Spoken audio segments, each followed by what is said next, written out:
Hi, everybody. I'm Elitzur. This talk follows Dorit's talk about the introduction to Semitic verb morphology. And I will present the network analysis framework for this symposium. So language development is complex, and it's dynamic, and it's adaptive. This view of language development entails a growing complexity of networks, networks between forms and functions, networks between functions themselves, and networks between forms. And dynamic relations, in linguistics can be explained using network analysis, and it has been explained as such in the realm of semantic analysis, analyzing semantic networks and development, but also in syntax and language change, and even networks of language users. The present talk proposes a novel methodology to account for emerging patterns of use by analyzing morphological relations as networks, and specifically, we account for the relations between the Semitic constructs that you've heard about in Dorit's talk of roots and patterns, the morphological building blocks of Hebrew verbs and other words as well. As explained in the previous talk, we focus on three morphological constructs. First is the root, second is the binyan temporal pattern, and finally the agreement inflection. In the following presentation, we will see that the combinations between roots and patterns can be constructed and can be construed as a network, and we can see how they gain systematic structure. But first, let's begin with the beginning, and let's ask, what is a network? So a network is a system of linked nodes. It is composed of nodes and of links between these nodes. Networks can be found everywhere. For example, the internet is a network. It is a global system of interconnected computers in which there are networks of networks, such that each computer is linked to another computer, and then these networks of computers is linked to another network of computers. And we have central networks within the network that you can see here. More central networks are linked to more networks, etc. We have social networks. Here, for example, you can see a prestige hierarchy network in faculty hierarchy networks, sorry. So you can see that there is a network between MIT and Cornell and Harvard and Stanford and Princeton and Yale.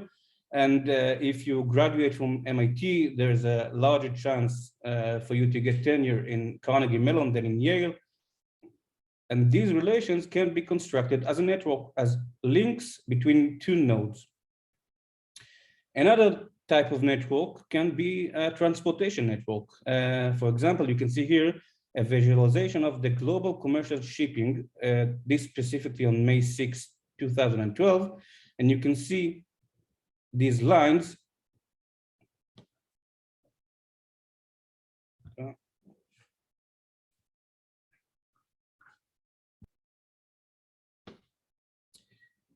In this slide, we can see transportation networks. And what you see below is the visualization of global commercial shipping on May 6, 2012. And you can see shipping routes. Each link is a route of a ship between two ports. You can see one of the interesting features of network analysis is that we have emergent properties of the network. So the network starts with a blank slate, and the shipping routes of the ships create the continent of the globus, of the world.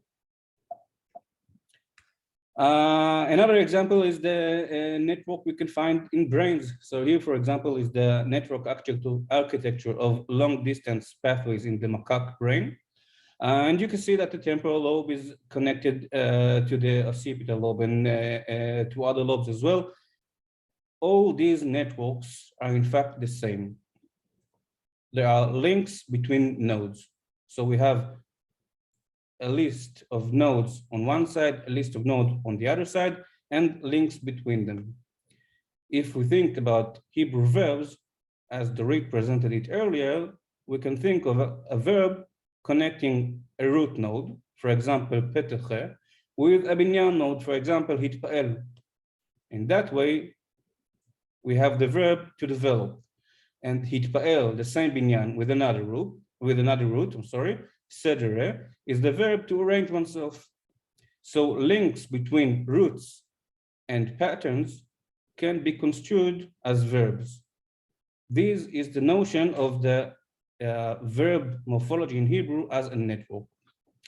So a network is a system of relations, and network analysis is the set of statistical tools designed to study these relations. Network analysis examines complex interactions between entities that belong to the same system. And so far, we talked about static networks, but we can also look at networks from a dynamic perspective. And in such a perspective, network topology changes over time, and nodes and links may come and go. A dynamic network model assumes that higher order properties are emergent phenomena, like we saw in the global shipping map earlier, and structure emerges on the basis of the dynamic interactions between lower level components, and emerging properties of the network are seen in later times. So the dynamic network approach is compatible with recent usage-based linguistic approaches, and basically the cognitive representation of language within cognitive linguistic and usage-based linguistics. And for example, learning is viewed as constantly updating connection weights between nodes based on experience. Updating connection weights between nodes is exactly construing language as a set of nodes and links between them. And Beckett, Smith, and Hills show that typically developed children have adult-like network structure, while children with language delay have this structure later on. The morphological network of Hebrew verb lexicon is dynamic. Links between roots and patterns change as a consequence of the interaction with other roots and patterns. So for example, a root can be linked, as we saw earlier, to two types of binyans, and one binyan can be linked to many roots. And in that way, we can, for example, determine an importance hierarchy of roots or temporal patterns or inflected patterns in the lexicon as measured by their linkage to other roots and patterns. And by importance, we mean not just in matter of frequency, but in the matter of how we can verbalize experience. So this hierarchy might have implications for future usage, and in this way we can predict the probability of using a specific root with one temporal pattern over the other. And another aspect of dynamics of the morphological system is that over time, morphological constructs may appear or disappear. It is not the case that we use a single, every single root or binyan temporal pattern or agreement inflection in our lexicon in each and every day. Development in that way can be seen as dynamically changing set of networks.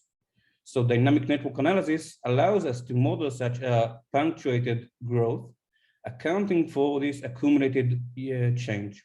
For example, the probability of using a particular binyan temporal pattern or on a particular day might be higher if that pattern was used the day before that than if it was not. And such predictions can be assessed by using the dynamic network analysis. So how do we measure it? There are many measures that can shed light on different aspects of the data, but here we will talk about 4 measures that are relevant for the modeling of the cognitive representation of morphological networks in Hebrew verbs. Two measures, are related to the nodes of the networks, which are the morphological constructs, roots, and patterns. And these measures are degree and eigenvector centrality. And 2 measures are related to the network as a whole, to the system structure. And these are the network density and the community structure. So let's recall our network from earlier. We have 6 nodes, and we have links between these nodes. Each link is in fact a verb word form. So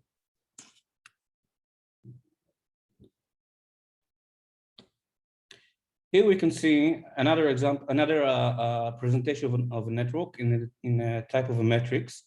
And we can see that each node is represented as 1 or 0 according to the link with other nodes. So HITPL in the network before was linked to Petach, sorry, the root and the root Sedgere. And here we can see that HITPL is linked with Petach and Sedgere.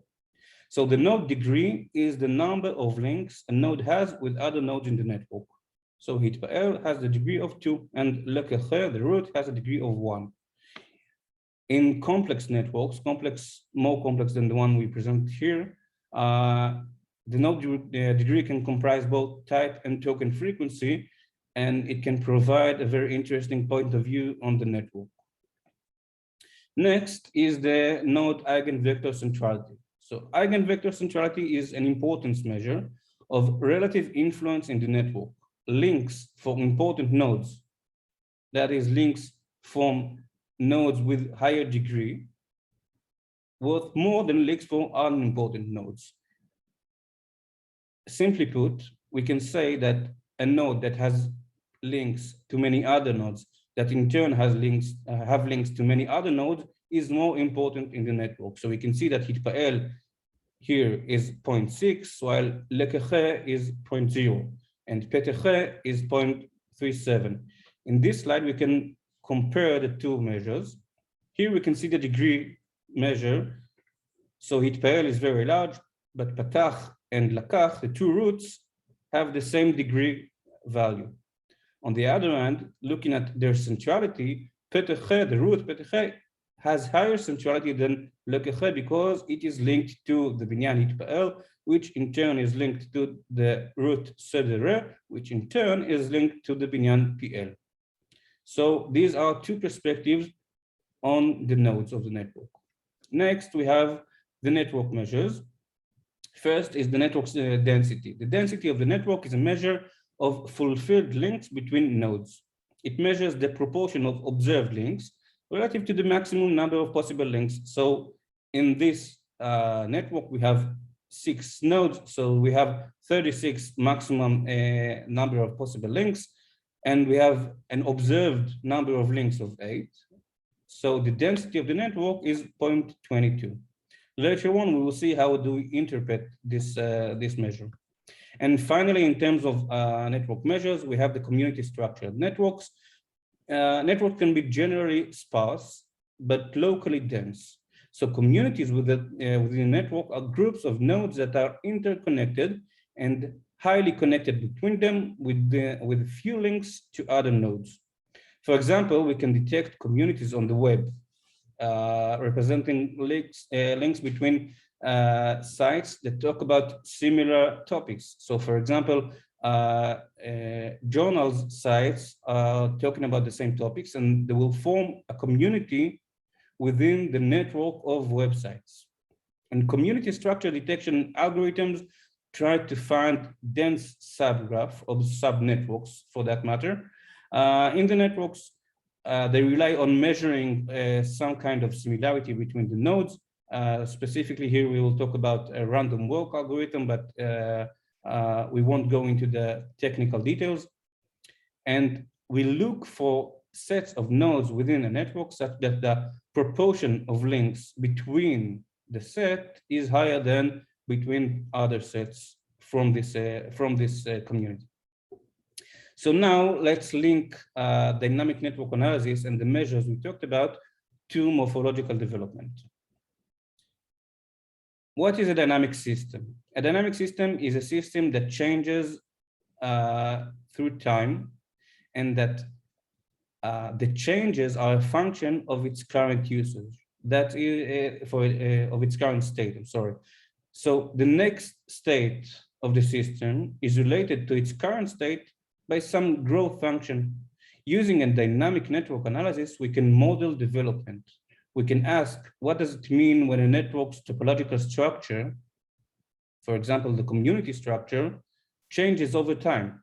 We can ask whether the current network structure of roots and patterns is a function of the network structure in a previous state. and we can define a specific growth function for the different aspects of the network. And now let's see some examples, but the following presentations by Ashkenazi and Levy will provide the actual results and models. So we talked about the node degree, and we said that degree is the number of links a node has with other links in the network. A node with high degree value is more important in the network. It participates in more language events. So a root that has a high degree value, it means that it participates in more language events. A network with few high degree nodes indicates repeated usage of particular types. That is a less variegated network. So if we have a network with just few of the all possible binyan temporal patterns that Dorit presented, and these few patterns repeat themselves over and over again, that is a network with few high degree nodes, this network is very repeated and it is less variegated. And change in degree distribution indicate usage variation. Regarding node centrality, we can say that it can reveal those morphological patterns that act as center of gravity for verbalization. And changes in centrality of a particular pattern can be measured during development. The centrality of roots and patterns changes through development in a dynamic, non-linear manner. These changes are reflecting changes in discourse circumstances. These changes are not a matter of mere frequency, but rather of the frequency of links with other frequent nodes and of the incremental changes a network goes through during development. And the measure of node centrality and the changes it goes through manifest the dynamic nature of the system. Regarding network density, we can say that a sparse network indicates a higher level of potential productivity. And let's explain why. The potential to form new links that have not been formed before is higher if the network is not exhausted. If there are more nodes that are not linked yet, there is more room to grow. The network can be expanded using new links between roots and patterns that have not been linked earlier. New links between roots and binyan temporal patterns or agreement inflections, and new contexts to use verbs referring to more tense and aspects with regard to binyan temporal patterns, and more subject participants with regard to the agreement inflection. That is, it is a more fine-grained aspects of the world. So density level of the network of the child may have an effect on the usage of the parent, and we will see it in Ashkenazi's talk.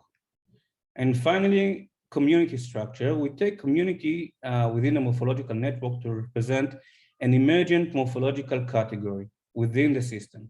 It is a set of related roots and binyan temporal patterns or inflected patterns that act as a reference for verbalization. A network with a large number of small morphological communities constitutes a dichotomous conceptual space.